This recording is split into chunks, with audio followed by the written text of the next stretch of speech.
안녕하세요. 정신건강의학과 전문의 김재욱입니다. 원래대로라면은 오늘은 불면증의 치료, 또는 코골이, 기면증 이런 것에 대해서 얘기하려고 했는데, 그래도 이제 잠을 잘 못 잤을 때 영향에 대해 한번 정리를 하고 이제 그 다음 질병으로 넘어가는 게 나을 것 같아서 수면 박탈 실험에 관해서 좀 이야기를 해보려고 합니다. 어려운 내용 아니니 이번엔 편하게 들으셔도 괜찮을 것 같아요. 자, 사실 우리는 잠을 안 자는 것에 대해서 많이 중요하게 생각하진 않습니다. 그러니까 잠에 대해서 이제 중요하게 생각하기는 하지만 잠을 못 자는 게 이제 대수롭지 않다고 생각을 하는 것 같네요. 그래서 잠을 줄여야 성공한다. 죽으면 많이 잘 수 있다. 사당오락. 4시간 자면 이제 합격이고 5시간 자면 떨어진다. 이런 얘기들 일상에 흔히 접하고 얘기 들으면 그럴 수 있지. 그냥 그렇게 생각을 하죠. 그래서 준비한 겁니다. 수면 박탈 실험. 왜냐면은 잠을 잘 자는 게 나에게 이익이라는 확신이 없다면 수면 시간을 잘 늘리지 못하세요. 그렇기 때문에 잠을 못 자면 이제 어떤 일이 일어나는지를 정리를 해서 저것보다는 잠을 잘 자는 게 낫겠다. 이런 식으로 혹시 생각의 전환을 이룰 수 있을지 해서 준비했어요. 랜디 가드너의 수면 박탈 실험입니다. 미국 고등학생이었고, 본인이 이제 과제를 하고, 이제 세계 월드 레코드에 이제 도전하기 위해서, 스스로 자신의 수면을 박탈했습니다. 특별한 약물이나 방법을 쓴 것은 아니고, 잠이 오면 운동하고 친구들이랑 얘기하면서 스스로 잠을 안 자는 상태를 유지하려고 노력을 했어요. 그래서 엄밀히 말하자면, 수면이 완전히 박탈된 것은 아닙니다. 중간중간에 이제 조는 형태로 빠른 수면, 보통 이제 조는 것이 1단계 수면이거든요. 1단계 수면까지는 아마 들어갔을 거고, 그런 상태를 유지를 하면서 어찌됐건 간에 제일 긴 시간을 버텼고, 사람 수면 박탈에 대한 마지막 실험입니다. 그 이유는 이따가 설명을 해드릴게요. 264시간, 그러니까 이제 약 한 11일 정도를 자발적으로 깨어있는 상태를 유지를 했습니다. 그런데 그 11일이 온전했던 게 아니에요. 애초에 2일차부터 시력 이상이 생겼습니다. 이 시력 이상이 무엇 때문에 생겼는지는 명확하진 않아요. 물론 이 실험을 할 때 본인의 주치의와 함께 상의를 하면서 실험을 진행을 했었거든요. 그런데 가장 이제 예상이 되는 상황은 아무래도 안구 건조겠죠. 눈을 뜬 상태로 계속 유지를 했을 테니 눈을 감으면 아마 바로 잠드는 상태였을 거거든요. 그러면 이제 시력에 문제가 생겼을 거고, 또 다른 가능성은 눈이라고 하는 게 굉장히 미세한 근육으로 조절을 하는 건데 그 근육 조절 능력에 약간의 문제가 올 수도 있었겠다 생각이 들기도 합니다.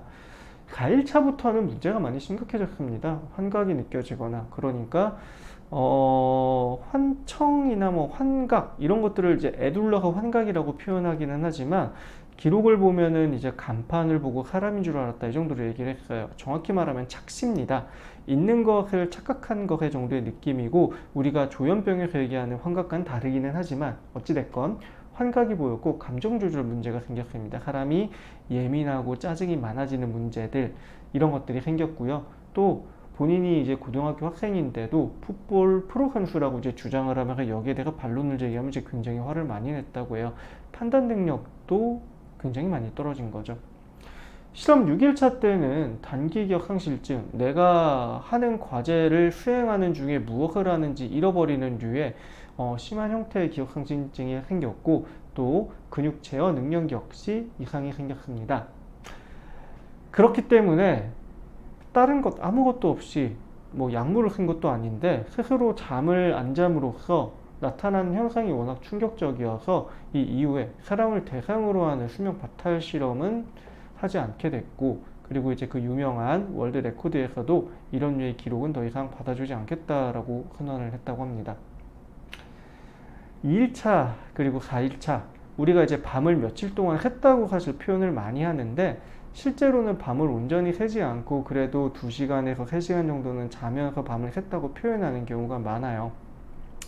그래서 이제 잠을 안 자는 것을 가볍게 생각하시는 경우가 많지만, 실제로는 잠을 정말 48시간 이상 재우지 않는다면은 굉장히 많은 어려움이 있고, 그래서 브레인워시라고 하죠. 세뇌나 고문 과정에 있어서 잠을 제대로 못 자게 하는 것은 필수 요소입니다. 그 사람의 기본적인 인지 능력이나 틀을 망쳐서 이제 그 사람이 믿고 있는 체계가 흔들려야만 내가 원하는 정보를 얻어내거나 원하는 것을 들여보낼 수가 있는데, 그것을 가장 수월하게 하는 방식은 잠을 안 자게 하는 거니까요. 자, 쥐를 수면 박탈 실험. 이제 첫 번째 그 미국에서 실험 이후의 실험들이고요. 쥐를 잠을 못 자게 하면 어떻게 될까라고 하는 실험입니다. 조금 이제 실험 내용을 보면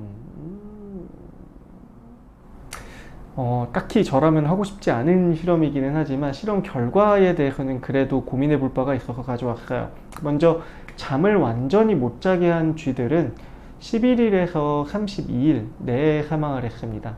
그리고 수면 중에 렘 수면이라고 하는 게 있습니다. 전체 수면의 대략 한 10%에서 15% 정도를 차지하는 수면이고, 이때 꿈을 꾸며 뇌를 회복시킨다고 이제 얘기를 하기도 합니다. 정보를 이제 처리하는 그런 수면이라고도 하고요.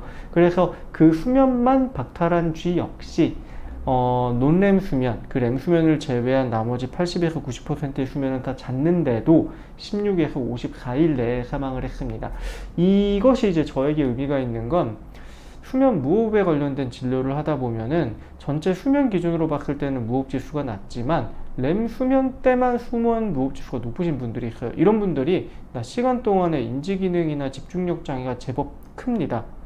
그런데 이게 모호한 게 양압기라는 기계를 건강보험에서 적용해주는 기준이 안 되는 경우에는, 그래서 이제 고민이 돼요. 비용이 이제 굉장히 비싼데 이것을 본인이 부담해서 치료를 하실지 안 하실지에 대한 이제 고민이 있는 거죠. 또 체중 감소나 체온 저하, 면역력 붕괴, 에너지 소모 증가 등 생리적인 붕괴도 같이 관찰이 됐습니다. 앞에 거는 이제 주로 정신적인 영역에서 이제 충격이었다면은, 지금 이 쥐를 대상으로 한 이제 실험은 주로 신체에 대한 영향, 그리고 렘 수면과 렘 수면이 아닌 것의 중요도, 이런 것들을 한번 생각해 볼 수 있는 그런 실험입니다.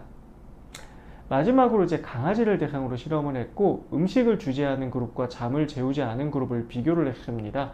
20에서 25일 정도를 굶겼다고 하고, 이것도 사실 실험 내용이 썩 마음에 들진 않아요.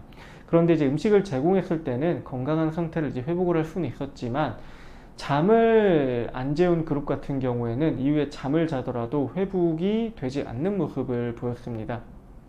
사실 이것은 그렇게 이해하기 어렵지 않은 게, 아까도 첫 번째 강의죠, 설명해드렸지만 깊은 잠을 자면서 뇌세포의 노폐물이 뇌세포 밖으로 나오게 됩니다. 뇌세포 안에 노폐물이 계속 있다면 뇌세포는 사멸해요. 죽어버리고, 뇌는 일부 부분에 한해서는 뇌세포가 새로 만들어지지만 대부분의 뇌세포는 다시 만들어지지는 않습니다.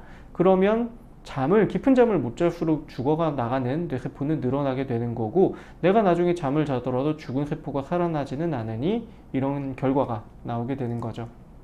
그래서 정리를 하면, 불충분한 수면이 인체에 미치는 영향, 이것은 수면 박탈 실험에서 나온 결과가 아니라 잠을 안 자게, 조금 덜 자게 했을 때 또는 불면인 분들을 대상으로 한 실험 결과를 요약한 것입니다. 기억력과 집중력 감소는 1순위입니다. 그래서 사실 수면에 관련된 검사를 이비인후과나 치과, 내과에서 이제 진행하는 경우도 있는데, 수면 무호흡 지수가 굉장히 높을 때는 사실 어디에서 진료를 받든지 크게 상관없지만, 수면 무호흡 지수가 낮을 때 이비인후과나 뭐 타과에서는 치료를 열심히 이제 권하지는 않아요. 그런데 실제로 기억력과 집중력 부분에 한해서는 수면 무호흡 지수가 낮더라도 치료를 하는 것이 일상생활이 굉장히 많이 달라지게 됩니다. 그래서 기억력과 집중력 감소는 수면에 관한 또는 잠을 못 자는 상태에 관해서는 반드시 등장하는 증상입니다. 또 동시에 체중 증가, 불면이 이제 체중 증가를 일으키는 게 있습니다. 비만과 관련된 호르몬 조절을 교란시키거든요. 또 살이 찌게 되면은 다시 수면에 악영향을 줘요. 그래서 불면과 체중 증가는 서로 악영향을 주고받으면서 악화가 됩니다. 동시에 정서적인 불안정 당연히 존재합니다.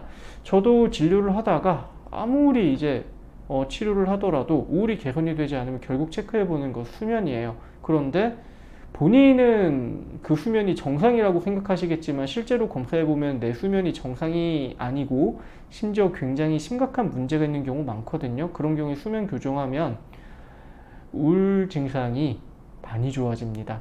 치료 저항성 우울증이라고 생각하던 것이 수면 치료하면서 항우울제 반응이 있는 우울증으로 바뀌는 경우도 굉장히 많아요. 그래서 정서적인 불안정에 수면이 영향을 굉장히 많이 줍니다. 신체적인 부분에 대해서는 면역력 약화, 심혈관계 위험 증가 같은 것들이 이제 수면이 영향을 주게 됩니다. 왜냐하면 잠을 못 자게 되면 야간에 심박수가 150, 170회까지 오르게 됩니다. 열심히 운동하는 정도의 심박수인데 그것을 매일 저녁에 하시게 된다 생각을 하면 당연히 심혈관계 입장에서는 심장과 뇌는 굉장히 부담이 되고 야간에 문제 생기는 게 그래서 굉장히 많습니다. 면역력 약화는 주로 이제 암이나 중증 질환에 걸리신 분들이 잠 잘 자야 된다 얘기를 반드시 듣게 되는데요. 주로 면역력과 관련 있는 경우가 많습니다. 그래서 오늘은 조금 자극적인 주제죠. 수면 박탈 실험이라는 것을 주제로 어떻게 우리에게 영향을 줄 수 있는지 이야기를 나눠봤습니다. 그리고 다음 시간부터는 본격적으로 불면 그리고 불면의 치료에 대해서 이야기를 해 나갈까 하니 다음 시간에 다시 이야기를 나누고 오늘은 여기까지 하는 것으로 하겠습니다. 감사합니다.